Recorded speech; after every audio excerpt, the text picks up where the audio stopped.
Hello and welcome back. In this video, we're going to start to put together your promotional calendar. In fact, we're going to leverage the number one asset that you as an email marketer or a marketer has at your disposal, and that's your email list. So let's go ahead and dive in and talk about how to create the perfect marketing or promotional calendar for your company. Now, before we get started on breaking down the steps to creating a promotional calendar, I think it's important that we review and kind of clarify once and for all the role of the promotional calendar in any business.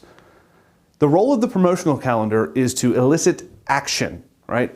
Action. You want movement out of your subscribers. So you want to get your subscribers to do something, whether it's to make a purchase or raise their hand and express interest in something. Maybe they need to come into your physical location. Maybe they need to pick up the phone and set an appointment. Whatever it is to take your customer and move them from wherever the highest segment has stopped on the customer journey to the next necessary step to move them through the process. That's what we want to focus on. So think of email and your subscriber base like one of the popcorn machines, right? Popcorn machines that you'd see at a movie theater. You don't want the stuff that settles down at the bottom. You want the fresh stuff that's popping up and moving around. That's what we do by creating a marketing calendar. We're crafting our marketing calendar to talk to people and to speak to people about different but relevant things to get them to move through different phases. So let's take a few minutes to break down exactly how we do that. So I want to cover the two vital assets that anyone needs to create a winning marketing calendar for their business. And the first asset you need is your product and service catalog. So you'll see the form here. It is downloadable and in the assets section of this particular module. Now, most people skip this part.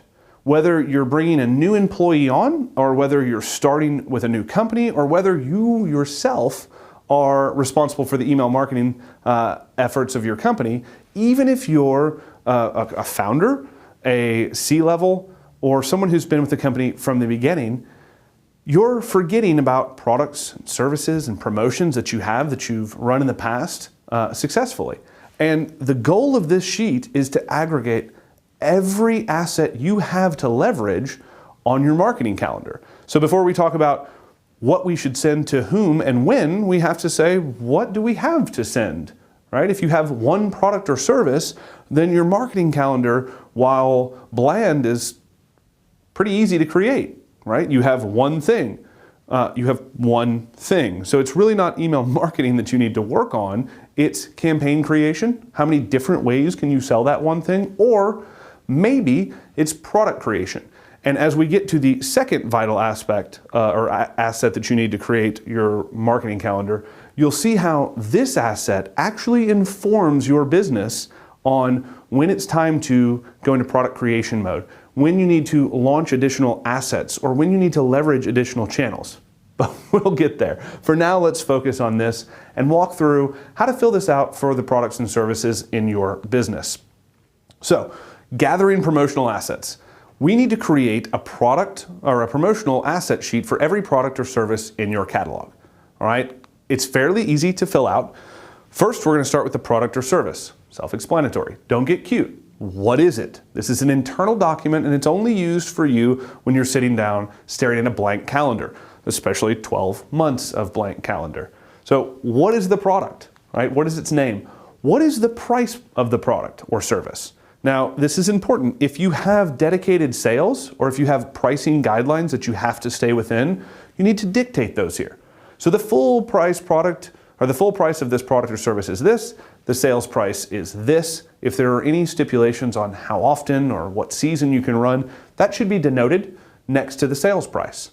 So for us, we know that we have several products that we use as acquisition products. So we routinely run them at a large discount because our goal is to use those products to attract and to acquire new customers, right? So we would denote that full price and then the discount price next to it. Next, and this is so important, right? So important. Where does the buying transaction occur? Where does it happen? Is it online? Is it in person? Is it over the phone? Is it someplace else, right? If there's someplace else the buying transaction occurs, pencil that in and let me know so that I can add it to the sheet. But I'm pretty sure maybe a webinar, maybe a teleseminar or an online meeting could happen, or at an event, which would still be in person. But this is important, right? When you're thinking of your customer journey and you're thinking of that customer journey roadmap, what needs to happen? What needs to happen to take someone from aware to indoctrinated or engaged, to buying, to ascending to the next level? Maybe they become a multi-buyer.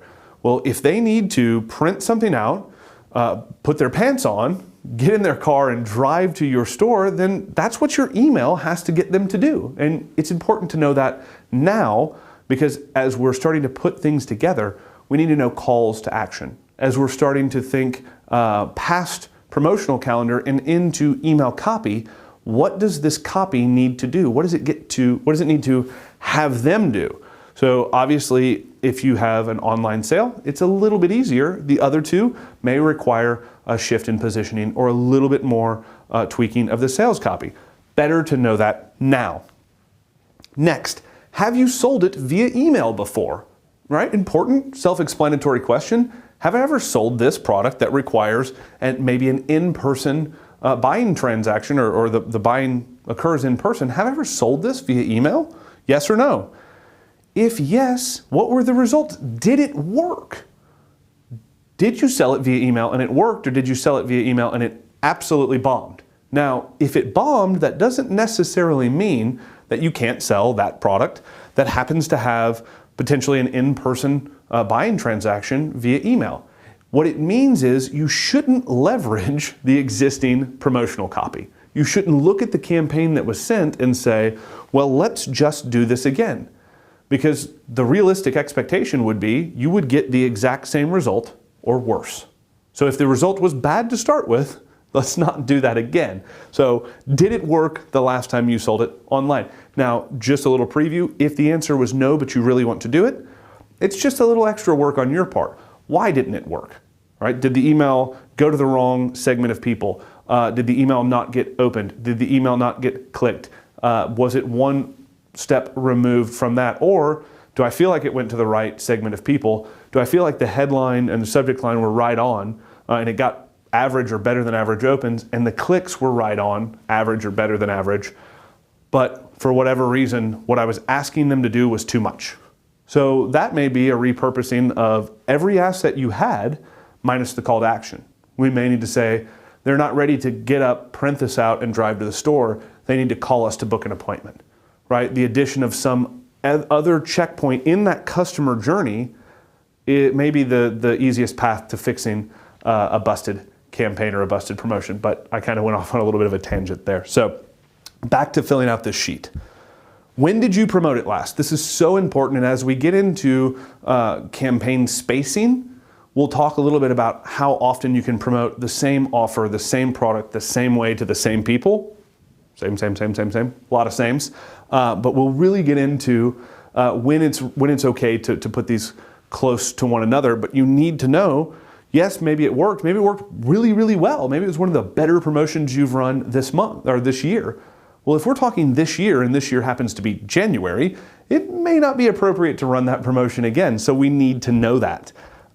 How many emails did you send? This is important for so many reasons. As you're projecting out what you think this would do, or if you're trying to say, I'm going to sell product A in this slot, I expect it to do this much.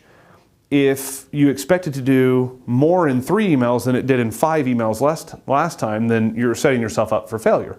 And vice versa, right? You may be under projecting. So you need to know, what were the results and how many emails did I send to get those results? If I'm going to leverage this as a promotion I should send again to the list, what do I need to do, right? What do I need to do to tweak here? Do I need to take the worst performing email out? And again, we'll get into a little bit of this, or we'll get into this in detail a little bit later in the training.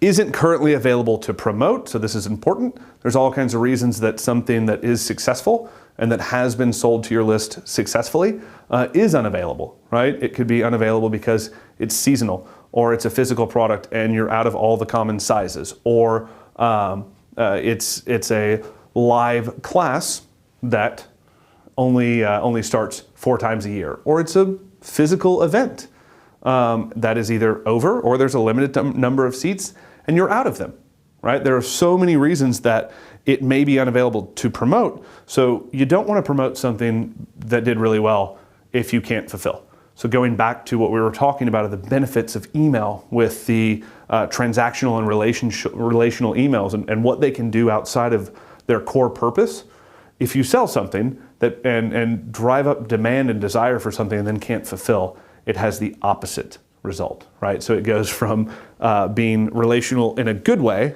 right, to putting relational equity in the bank to drawing relational equity from the bank and really going backwards a little bit. And if it's not available, why? Right? You need to know why, because the expectation is if you were to fill out these sheets and hand them to a new employee, or if someone were to hand these to you, or if you were to fill these out on behalf of your client or walk through this process with your client, that you should be able to hand this to anyone. And if they knew this and understood a promotional calendar, they should be able to build a promotional calendar to meet your goals. So if they can't promote it right now, they need to know why and when they can promote it. So here's kind of something that you should do in between or after this video and before the next one. You should pause and fill out promotional asset sheet for your product line, right? Fill this out for your product line and see what you actually have to work with. Now, I'll tell you, the first time you do this, it requires a fair amount of research. It requires a fair amount of going back through whatever order process you have, whether it's your online shopping cart, whether it's going through maybe QuickBooks or your POS system and saying, what did I sell and when? Right? What did I sell and when? Am I missing anything? You would be surprised at how many times we've gone back through and found promotions and products that we completely forgot about that did very, very well and generated hundreds of thousands of dollars that we just forgot. That's why this form came to life, not only for internal companies to continually review their product catalog, but also when we launch a new company, acquire a new company, or bring a new partner in, that we can give this to them and have a duplicatable system, which now you have, for making sure that you never, ever forget about a product that is income producing or a service that's income producing. Okay, so that was long-winded, but that's just number 1 out of 2 things that you need. All right, so now that you know what you have to sell, it's time to figure out when you're going to sell it and who you're going to sell it to. In the next video, we're going to dive into the second asset that you need to build the perfect promotional calendar. So I'll see you in the next video.